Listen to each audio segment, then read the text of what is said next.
Now, Special Representative of the Secretary General for West Africa and the Sahel, Mohammed Ibn Chambas, has described the National Chief Imam Sheikh Usman Nuhu Shaributu, who turns 100 years today, as a champion of religious tolerance, a born leader and a unifier whose actions have prevented a full-blown conflict in the country. He's also urging the Ghanaian people to support the birthday boy in court to continue with his good works to keep the peace going in the country. Through the Dr. Sheikh Usman Nuhu Shaributu Foundation Trust Fund, he is revered for his philanthropic work, which is making a contribution to uplifting the needy and the most vulnerable in our society. As a scholar himself, he has always believed in the value of education for the upliftment of individuals and their societies. His Eminence has consistently preached for the Muslim community to embrace education by enrolling all children, but especially the girl child, in schools. There's hardly an utbah, a sermon, that our Imam will preach without stressing the importance of seeking knowledge, pursuing education to its highest levels.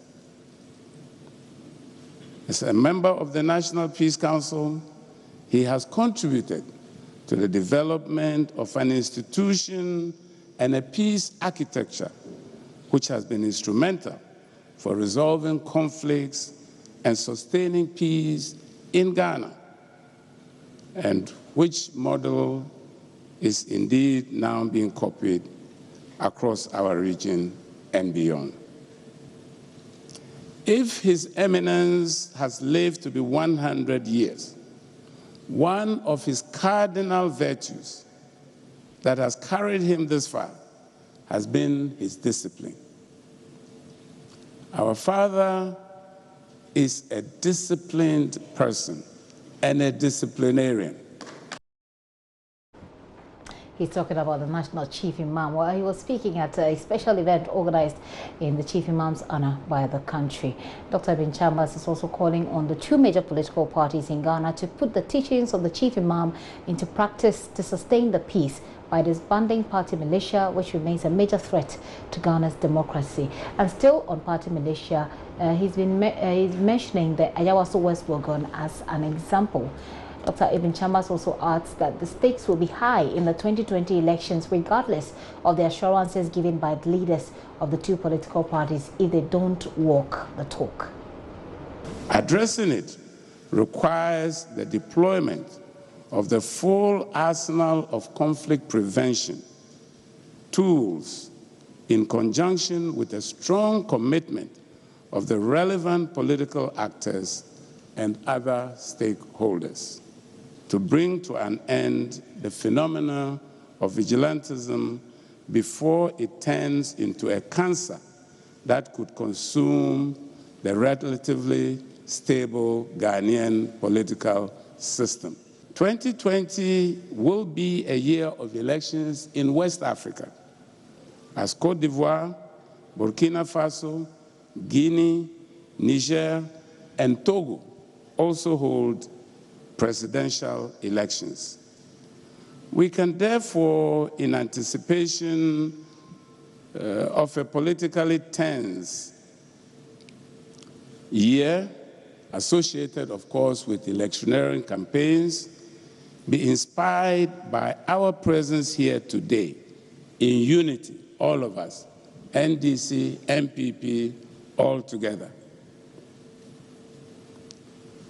And by the teachings of Dr. Sheikh Shaributu, reiterate our collective commitment to a peaceful electoral process guided by the spirit of tolerance, respect for diversity, and mutual understanding, so that Ghana emerges, at the end of the day, the winner. Dr. Ibn Chambas there, with the Vice President, Dr. Mahmoud Bawumia, on his part, called on Ghanaians to emulate the exemplary life of the National Chief Imam by staying away from radical extremism. As a religious leader, Sheikh Osman Nuhu Shaributu has been at the forefront of championing inclusiveness amongst the various Islamic sects. He has also promoted interfaith dialogue between Muslims and Christians, which has ensured a peaceful coexistence between the two leading religions in Ghana. At a time, the world is experiencing religious intolerance, leading to the unfortunate killings of innocent people by extremists who cannot tolerate the religious views of others. Ghana is enjoying a great collaboration between the two leading religions in our country. As we heard, and we've been hearing the last few days, a few days ago, the National Chief Imam paid a remarkable visit to the Catholic Church in Accra. And a day after this historic visit, a group of Christians also paid the Chief Imam a visit at his home. These were beautiful scenes and moments of pride for every Ghanaian. As I listened to the BBC's report on the National Chief Imam's visit to the Catholic Church, I felt very proud as a Ghanaian for the positive views Ghana attracted on the international stage following the exemplary visit by the National Chief Imam.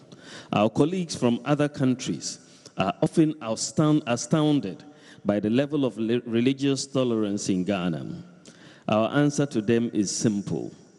We have a National Chief Imam who is extremely knowledgeable, but also humble, and a champion of interfaith dialogue and peace. We also tell them we have Christian leaders like Archbishop Charles Palmer Buckle, who are receptive to the National Chief Imam's gesture of respect to the Christian community. The fact that the chairman for today's occasion is a leading member of the Christian community is enough testament of the level of cooperation and mutual respect between the leadership of Muslims and Christians in Ghana. Vice President Dr. Mahmoud Baumia there.